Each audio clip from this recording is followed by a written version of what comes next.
Ito ay viral kahapon. So guys, I wanna share this to you. Hello guys, what's up? This is Nan's Vlog. So matagal tayo nawala dito sa vlogging, dito sa account ko. So matagal ako hindi nag-post, as in talagang matagal. So hindi ko na plinano na mag-vlog ulit. Pero ito nga, nagkaroon tayo ng pagkakataon na magsimula ulit. So guys, sana suportahan nyo ang aking mga video, ang aking vlog na to. So ngayon, sa aking pag-uumpisa ay mayroon akong i-share or ipapakita na video na nangyari. Ito ay viral. So kahapon lang ito guys na nangyari, no? So dahil kahapon is holiday, so ano kahapon dito sa Hong Kong is Dragon Boat Festival. So, ito na nga guys. So, pag-uusapan natin yung buhay OFW. So, guys, ano nga bang mga dahilan bakit tayo nag-abroad?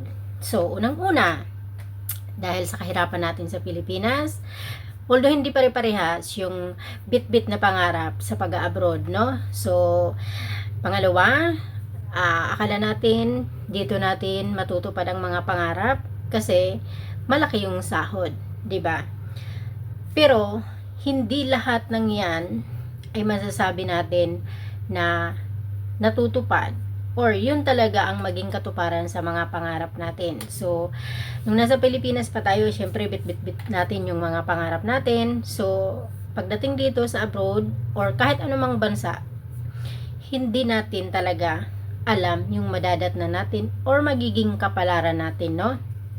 So, ito na nga guys. So, tayo magbabahagi ng ganitong video na naging viral. So, panoorin muna natin to guys.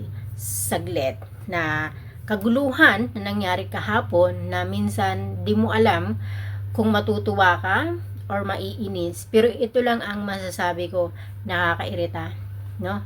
Hindi maganda panoorin kasi syempre, kahit na hindi tayo kasali sa gulo na yan, iisa ang lahi natin, alam nyo naman, di ba? Damay-damay na.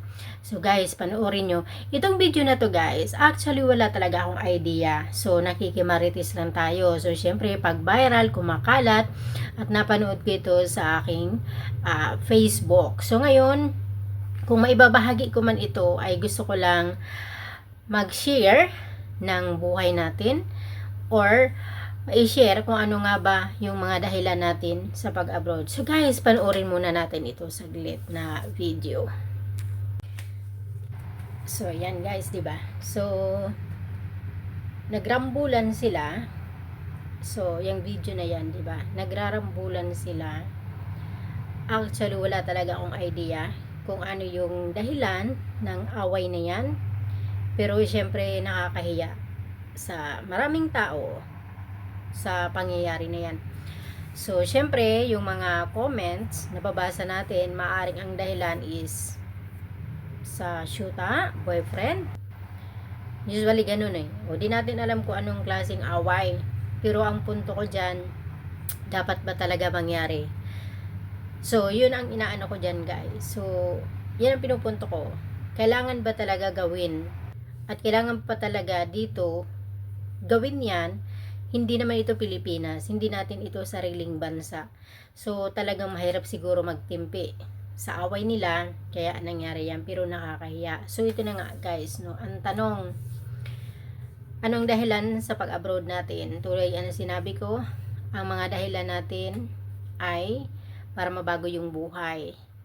Hindi magdala ng kalat dito. Kung ano yung kalat natin sa Pilipinas, bibit-bitin pa rin natin dito sa Hong Kong. Nakakahiya. So, tulad nga ng mga naririnig ko karamihan, ang baba na nga ng tingin sa atin dahil katulong tayo, pinapakita pa natin yung mga ganitong klaseng ugali na parang basura, no? So, although alam ko naman na hindi lang naman Pilipino ang gumagawa ng ganito, pero syempre gagayahin pa rin ba naman natin kung alam naman natin nga talaga na hindi maganda. So, nakakahiya. Hindi man tayo kasali dyan, pero iisang lahi natin, damay-damay. Kaya yun ang malungkot doon. Kasi isa lang ang gumawa, dalawang gumawa, nadadamay ng lahat. So, itong kaguluhan na to, guys, interesado din ako malaman kung ano talaga yung totoong kwento. So, ngayon kasi parang wala pa akong nababasa na nag-post na kung ano talaga yung totoong dahilan ng away na yan. So, maraming mga haka-haka, maraming mga comments. So, mahirap mag-assume isa man sa comments doon na kung ano talaga yung dahilan. So, ang akin lang naman dito, ang nakikita ko lang dito, at syempre, masasabi ko, nakakahiya. 'Di ba? So, nakakahiya bilang Pilipino na ganito yung mga ugali natin. Imagine. So, sana nga lang talaga hindi boyfriend yung dahilan ng away nila. Kasi kung yun ang dahilan ng away nila, grabe, nakakahiya. Dapat ba talaga umabot sa punto na yan dahilan sa boyfriend? Ngayon, kung ayaw na sa'yo, edi wag. 'Di ba? Edi kung mayroon ng iba ibigay. So hindi dapat aabot sa ganyang eksena na nakakahiya, 'di ba? So hindi lang naman ito ngayon nangyari. So marami nang kaguluhan, no? So ito na nga, guys. So yun nga, pumunta tayo ng abroad para sa maayos na pangarap, sa magandang pangarap, para matupad yung mga pangarap. Pero kadalasan, hindi naman talaga yun ang nangyayari. Kasi pag nandito na tayo sa Hong Kong, kanya-kanya na yung na-experience natin ng mga karanasan sa buhay, no? So, ang iba nagiging successful, ang iba napapariwara, ang iba walang napupuntahan. So, yun lang, guys, ang aking masasabi sa video na to. So, sana yung iba naman mga kapwa ko Pilipina matuto naman magtimpi, no? So, wag na yung makipagbakbakan kayo dyan sa labas. Nakakahiya, lalo pa sa mga Chinese na nakakapanood. 'Di ba, anong klase ba 'yan? O tapos sa Pilipinas mapapanood kayo ng pamilya nyo na ganyan. Eh syempre, ang bilis pa naman ngayon kumalat. Wala nang sekreto ngayon. Eh buti pa noong mga panahon na bagong salpak ako dito, wala pang social media, no? So nakikitawag pa kami noon diyan sa tabi-tabi yung telephone booth. So ngayon talaga grabe, kunting galaw mo lang ngayon kalat.